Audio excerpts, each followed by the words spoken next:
Hey guys, welcome back to invest mindset. दोस्तों, ये है हाथी। ये बहुत ज़्यादा ताकतवर होते। ये बहुत आसानी से किसी मजबूत पेड़ को जड़ से उखाड़ सकते, लेकिन फिर भी ये अक्सर एक पतली सी चेन में कैद होते, जबकि ये ताकतवर जानवर इस चेन को बहुत आसानी से तोड़ सकते। लेकिन ये हाथी इसे तोड़ने की कोशिश भी नहीं करते। ऐसा क्यों? दोस्तों, ये कहानी तब शुरू होती है जब ये हाथी के बच्चे को उसके बचपन में पकड़ के लाया जाता है, जब ये इतने मजबूत नहीं होते और इस चेन को तोड़ नहीं सकते। और जब शुरू में ये कैद होते तो ये इसे बहुत तोड़ने की कोशिश करते, लेकिन ये इसे नहीं तोड़ पाते। और फिर कुछ ही देर में ये छोटा सा हाथी इस बात को समझ लेता है कि ये इस चेन को नहीं तोड़ सकता। लेकिन फिर कुछ दिनों बाद एक ऐसी चीज़ होती है जिसकी वजह से ये हाथी जिंदगी भर इस चेन में लॉक्ड रहता है। वो ये कि ये हाथी दिल से एक्सेप्ट कर लेता है कि वो इस चेन को कभी तोड़ नहीं सकता। जिस तरह दुनिया के बहुत सारे लोग दिल से एक्सेप्ट कर लेते कि वो कभी सेव करके और इन्वेस्ट करके करोड़पति नहीं बन सकते, लेकिन क्या वो अपनी पूरी ज़िंदगी में कभी भी अमीर नहीं बन सकते? या सिर्फ उस टाइम पे वो फाइनेंशियली वीक है और आगे जाके स्ट्रॉन्ग बन सकते? जब आप यंग होते हो और अपनी लाइफ बिल्कुल 0 रुपीस से स्टार्ट करते हो, तो हो सकता है आप 15 से 20 साल लगा दो या उससे ज़्यादा टाइम बहुत मेहनत करके, सेविंग्स और इन्वेस्टिंग करके अपनी लाइफ का पहला करोड़ जमा करने में। लेकिन उसके बाद का आपकी लाइफ का दूसरा करोड़ रुपया सिर्फ और सिर्फ 3 से 5 साल के अंदर आएगा, बिना आपके कुछ काम किए, बिना उसमें और पैसे ऐड किए। और फिर उसके बाद के 2 और करोड़ उसके अगले 3 से 5 साल के अंदर ऐड हो जाएंगे। मतलब अगर आप अभी अपनी 20s में हो और कोई आपसे ये बात कह दे कि उसने फ्यूचर देखा है और उसने ये देखा है कि आप 50 साल की उम्र में 5 करोड़ की प्रॉपर्टी के मालिक होगे, तो शायद आप खुद भी इस बात का यकीन नहीं कर पाओगे, क्योंकि 40 साल की उम्र तक आप सिर्फ करोड़पति बने हो। 5 करोड़ का टारगेट अभी भी बहुत दूर है, लेकिन करोड़पति बनने के 10 साल में ही आपके 1 करोड़ की वैल्यू 4 से 5 करोड़ रुपयों की होगी। ये सब होगा इस पावर ऑफ कंपाउंडिंग के जरिए, जो आज मैं इस वीडियो में काफ़ी डिटेल में समझाऊंगा। अब दोस्तों, आप में से बहुत लोग पूछोगे कि हम अपनी लाइफ का पहला करोड़ कैसे जमा करें, और मेरे हिसाब से ये बहुत ही इंपॉर्टेंट क्वेश्चन है, क्योंकि मैक्सिमम लोगों के लिए उनकी लाइफ का सबसे पहला करोड़ सबसे मुश्किल होता है। और कुछ लोग अगर इसे जमा भी कर लेते तो वो इसे उतनी स्पीड में ग्रो नहीं कर पाते। तो अगर आप सच में अमीर बनना चाहते हो और जल्दी फाइनेंशियल फ्रीडम हासिल करना चाहते हो, तो दोस्तों इस वीडियो को एंड तक देख लेना बिना स्किप किए, क्योंकि आज मैं कुछ ऐसे ही बहुत ही इंपॉर्टेंट सीक्रेट्स और कॉन्सेप्ट्स शेयर करने वाला हूँ जो वॉरेन बफेट से लेकर दुनिया के सारे सक्सेसफुल लोग अच्छे से समझते, जिसका फायदा उठाकर वो अमीर बनते हैं और हमेशा अमीर रहते हैं। और इसीलिए मैं गारंटीड कह सकता हूँ कि आप भी इस वीडियो के देखने के बाद उतने ही कॉन्फिडेंट हो जाओगे अपनी फाइनेंशियल जर्नी में अमीर बनने के लिए, जितने वॉरेन बफेट थे अपनी यंग एज में। जब उनके पास कोई भी पैसा नहीं था, तब भी वॉरेन बफेट ने ये लाइन कही थी, I knew I was going to be rich. I don't think I ever doubted it for a minute. क्योंकि उन्होंने इस कंपाउंडिंग के फोर्स को काफ़ी गहराई से समझा था। तो चलिए शुरू करते हैं। उससे पहले अगर आपने इस चैनल इन्वेस्ट माइंडसेट को सब्सक्राइब नहीं किया है तो जल्दी से कर लो और बेल आइकन को प्रेस कर देना, ताकि आप ऐसे इंपॉर्टेंट वीडियोस मिस ना कर दो। दोस्तों, इस वीडियो को मैंने 3 पार्ट्स में डिवाइड किया है।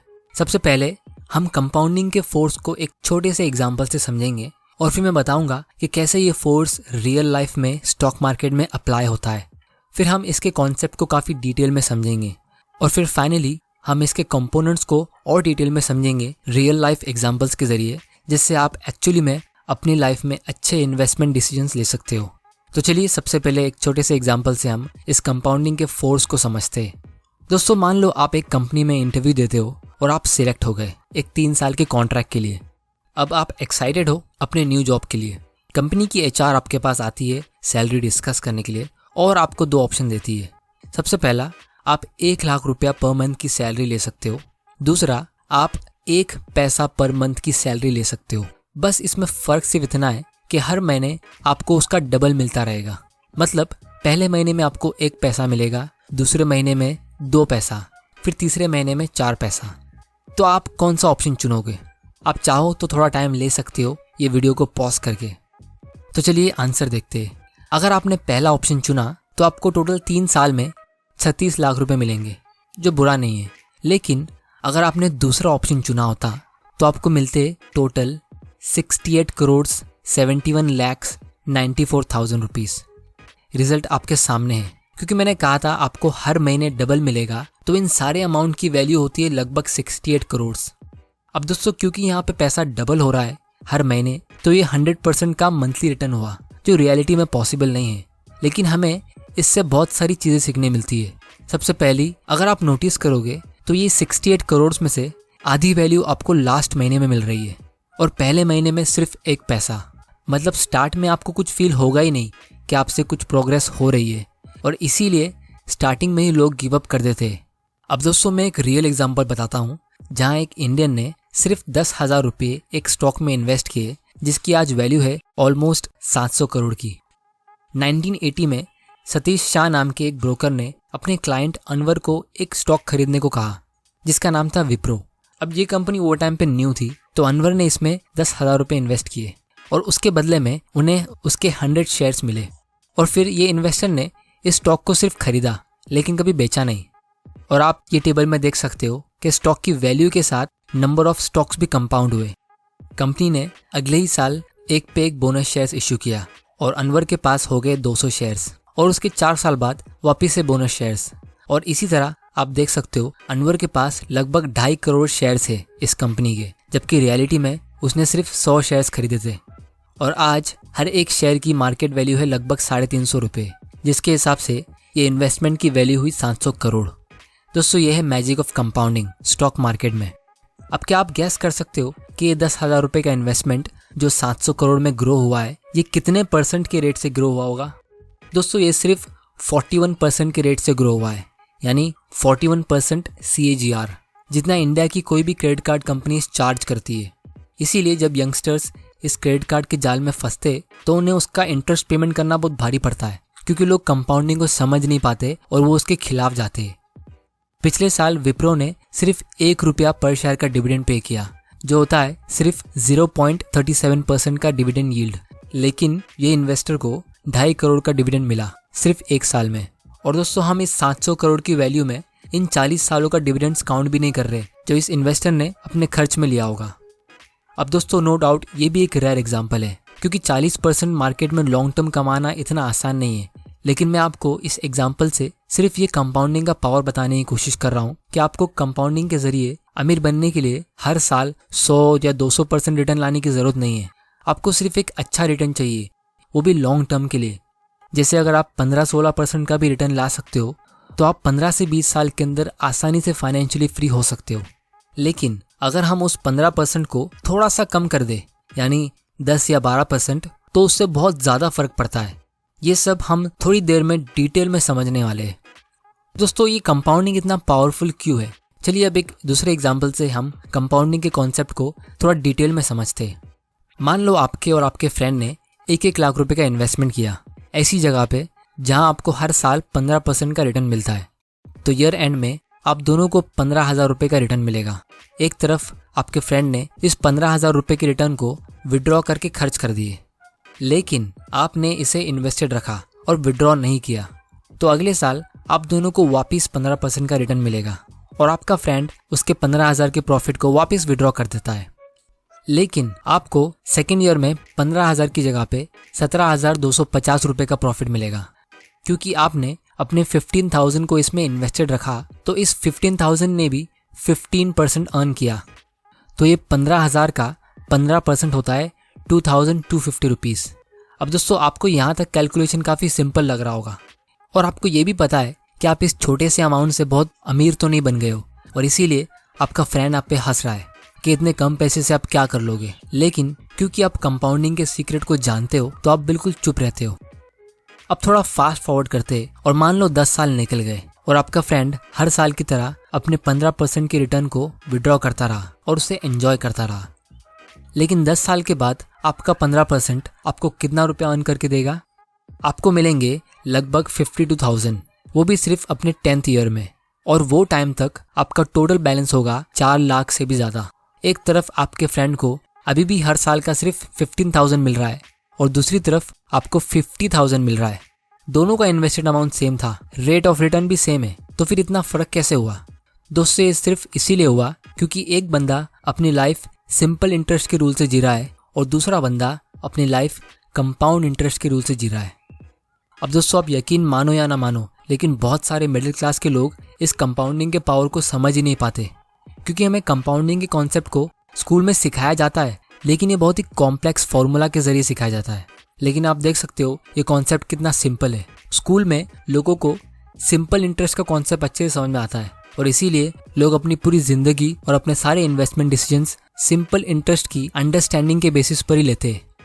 और दोस्तों इसका अगर मैं रियल एग्जांपल दूं तो जब भी लोगों को स्टॉक मार्केट में थोड़ा सा प्रॉफिट मिलता है, जैसे अगर आप 1 लाख रुपए इन्वेस्ट करते हो और उसकी मार्केट वैल्यू 15% से बढ़ जाती है और आपका 15,000 का प्रॉफिट होता है, तो लोग अक्सर उस छोटे से प्रॉफिट को बेचकर और उस एक्स्ट्रा पैसे को फ्री मनी समझ के एंजॉय करते हैं।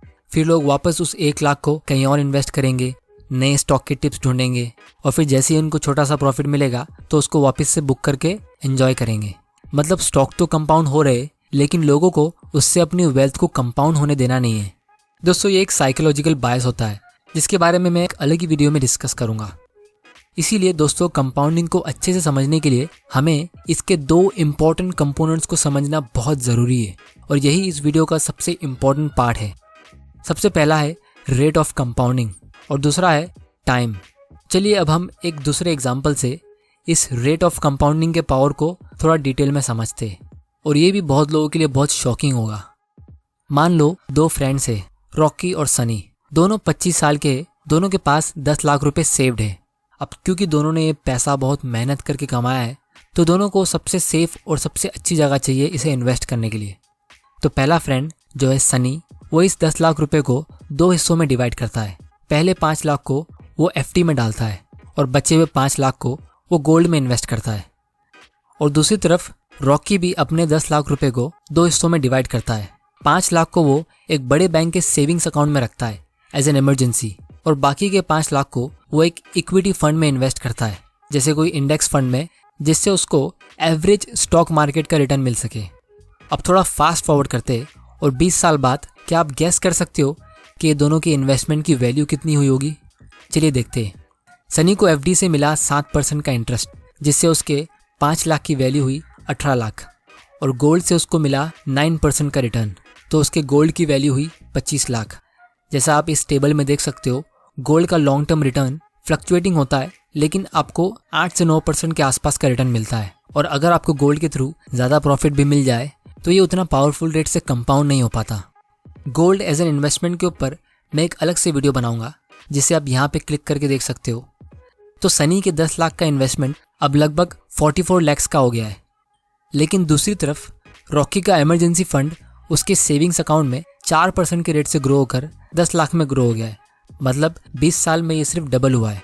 लेकिन उसका इंडेक्स फंड का इन्वेस्टमेंट 17% के रेट से ग्रो होकर बन गया है 98 लाख। तो उसके टोटल 10 लाख के इन्वेस्टमेंट की वैल्यू अब लगभग 1 करोड़ 10 लाख की हो गई है। दोस्तों ये है अमीर बनने का राज, एसेट एलोकेशन, जिसको फाइनेंशियल इंडस्ट्री के लोग कॉम्प्लिकेटेड बनाते हैं आपसे पैसे कमाने के लिए अलग अलग स्कीम्स बेच के। जब आप यंग होते हो अपने 20s या 30s में और आपके पास रिटायर होने के लिए बहुत टाइम है, तो आपको किसी भी डेट फंड में, जैसे बैंक एफडी में या यूलिप में या कोई भी ऐसी आलतू फालतू स्कीम्स में जहाँ पे आपको 8 से 10% का रिटर्न मिलता है, वहाँ आपको इन्वेस्ट करने की ज़रूरत है ही नहीं। अगर आपके पास इमरजेंसी फंड्स है और ज़रूरी इंश्योरेंस पॉलिसीज़ है तो फिर ये सब स्कीम्स आपके कुछ काम की है ही नहीं। ये सिर्फ आपके रिटर्न्स को कम करती है। जैसे अगर आपको कोई बैंक ऐसी स्कीम देता है जिसमें आपको इंश्योरेंस प्लस इन्वेस्टमेंट प्लस कोई बोनस गिफ्ट मिल रहा है और उसकी वजह से आपका पोर्टफोलियो 8 से 10% के रेट से ग्रो होता है, तो वो आपके रिटर्न को नीचे खींच रहा है। आपको अपने इन्वेस्टमेंट को और इंश्योरेंस को अलग अलग रखना है। और क्योंकि हम बात कर रहे हैं रेट ऑफ कंपाउंडिंग की, तो एक छोटा सा चार्ट मैंने बनाया है, ये भी आप देख लो, जिससे आप क्लियरली देख सकते हो कि आपके रिटर्न में 1 या 2% का डिफरेंस भी अगर होता है तो उससे लॉन्ग टर्म में कितना फ़र्क पड़ता है। अगर आप किसी म्यूचुअल फंड में 1% की जगह पे 2% फी पे करते हो तो लॉन्ग टर्म में आपका कितना नुकसान होगा। यहाँ पे मैंने ये अज्यूम किया है कि आपने सिर्फ एक बार यानी 1 टाइम 10,000 रुपीज़ का इन्वेस्टमेंट किया है और आपको उसमें 10% का रिटर्न मिला है। तो अगर आप पूरा 10% अर्न करते हो बिना कोई एक्स्ट्रा फीस के, जैसे स्टॉक मार्केट में आपने कोई स्टॉक में इन्वेस्ट किया तो आपको उसमें कोई फीस को पे नहीं करना पड़ा, तो 20 साल में 10,000 रुपीज़ ग्रो होकर 67,000 बनेगा। लेकिन अगर हम किसी म्यूचुअल फंड में इन्वेस्ट करते जिसका एक्सपेंस रेशियो 2.5% का होता है और उस म्यूचुअल फंड ने भी 10% का रिटर्न दिया है, तो हमें सिर्फ 40,000 रुपये मिलेगा। बोलने को तो सिर्फ 2.5% है, लेकिन एक्चुअली में ये ऑलमोस्ट 40% प्रॉफिट आपका खा गई। अब दोस्तों ये तो सिर्फ एक वन टाइम इन्वेस्टमेंट था, वो भी 10,000 रुपीज़ का। लेकिन आप सोच सकते हो अपनी लाइफ टाइम में 1 या 2% की फीस से आप कितना बड़ा लॉस ले सकते हो। और इसीलिए अगर आप किसी अच्छे इन्वेस्टर की एडवाइस लोगे तो आपको इंडेक्स फंड सजेस्ट करेगा जिसका एक्सपेंस रेशियो सबसे कम होता है। फाइनली दोस्तों मैं आपको एक ऐसा एग्जाम्पल दिखाता हूँ जिससे हमें कंपाउंडिंग के इस कंपोनेंट टाइम को अच्छे से समझने मिलेगा। हम वही 2 फ्रेंड्स रॉकी और सनी का एग्जाम्पल लेते। दोनों हर महीने 20,000 रुपये का इन्वेस्टमेंट करते। अब क्योंकि इन दोनों को जल्दी रिटायरमेंट लेना है तो दोनों अपने 40th बर्थडे से पहले रिटायर होना चाहते हैं। बस फर्क सिर्फ इतना है कि रॉकी ने 20 साल की उम्र में इन्वेस्टमेंट शुरू किया और सनी ने 25 साल की उम्र में इन्वेस्टमेंट शुरू किया। मतलब रॉकी ने टोटल 20 साल तक इन्वेस्टमेंट किया और सनी ने 15 साल। तो इन दोनों में सिर्फ 5 साल का डिफरेंस है, बाकी सब चीज़ें सेम है, जैसे इन्वेस्टेड अमाउंट और रेट ऑफ रिटर्न। अब आप यहाँ पे देख सकते हो रॉकी का उसकी पूरी लाइफ में टोटल इन्वेस्टमेंट होता है 48 लाख का और सनी का टोटल इन्वेस्टमेंट होता है 36 लाख का। और यहाँ पे हम दोनों का 14% का रिटर्न ले रहे हैं। तो रिटायरमेंट के टाइम पे दोनों ने अपनी 40 साल की एज में कितना अर्न किया होगा, यानी रिटायर होने से पहले इनकी वेल्थ कितनी हुई होगी। रॉकी के इन्वेस्टमेंट की वैल्यू है लगभग 2.3 करोड़ और सनी के इन्वेस्टमेंट की वैल्यू होती है 1.1 करोड़। दोनों ने लंबे टाइम के लिए इन्वेस्टमेंट किया, एक ने 15 साल और दूसरे ने 20 साल। लेकिन आप डिफरेंस देख सकते हो, सिर्फ 5 साल के डीले का लॉस। रॉकी के पास सनी के मुकाबले डबल पैसा होगा, क्योंकि ये रेट से आपका पैसा हर 5 साल में डबल हो रहा है। तो अगर सनी को रॉकी की जितना पैसा चाहिए तो उसे 5 साल और इन्वेस्टेड रहना पड़ेगा, लेकिन तब तक रॉकी के पास उसका डबल पैसा होगा और इसी तरह रॉकी सनी से हमेशा आगे रहेगा। तो दोस्तों ये था पावर ऑफ कंपाउंडिंग। लेकिन रियलिटी में लोग करते क्या है, लोग इसके अगेंस्ट जाते और एक लोन लेते। आने वाले वीडियो में मैं ये डिस्कस करूंगा कि कैसे आप जब कंपाउंडिंग के खिलाफ जाते हो, जैसे लोन लेके, तो आप कितना बड़ा लॉस लेते हो। और इसीलिए एल्बर्ट आइंस्टाइन ने कहा था कि कंपाउंडिंग दुनिया का 8th वंडर है। जो इसे समझेगा वो इसे अपने फ़ायदे के लिए यूज़ करेगा और जो नहीं समझेगा वो इसे पे करेगा। तो दोस्तों अगर आप जॉब करते हो और बिज़नेस स्टार्ट नहीं कर सकते तो ये कोई बुरी बात नहीं है। लोग कहते हैं कि आप सिर्फ और सिर्फ बिज़नेस करके अमीर बन सकते हो और ये एक हद तक सच है। लेकिन हम बहुत लकी है क्योंकि हम हिस्ट्री के सबसे बेस्ट टाइम में जी रहे हैं। आप अपनी सेविंग से एग्जिस्टिंग बिजनेसेस को खरीद सकते हो और उन सक्सेसफुल कंपनीज के ओनर बन सकते हो और इस कंपाउंडिंग के पावर को यूज़ कर सकते हो। तो दोस्तों उम्मीद है आपको इस वीडियो से कुछ सीखने मिला होगा। अगर मिला है तो जल्दी से इस लाइक बटन को दबा दो ताकि मुझे पता चल सके कि आप तक वैल्यू पहुंच रही है। और इस वीडियो को ज़्यादा से ज़्यादा अपने फ्रेंड्स और फैमिली के साथ शेयर करो ताकि उन तक भी ये वैल्यू पहुंच सके। अगर आपने चैनल को अभी तक सब्सक्राइब नहीं किया है तो जल्दी से कर लो, क्योंकि मैं प्रॉमिस करता हूँ आपके लिए ऐसे नॉलेजेबल वीडियोस लाता रहूँगा। आपका वैल्यूएबल टाइम देने के लिए thank you and good bye.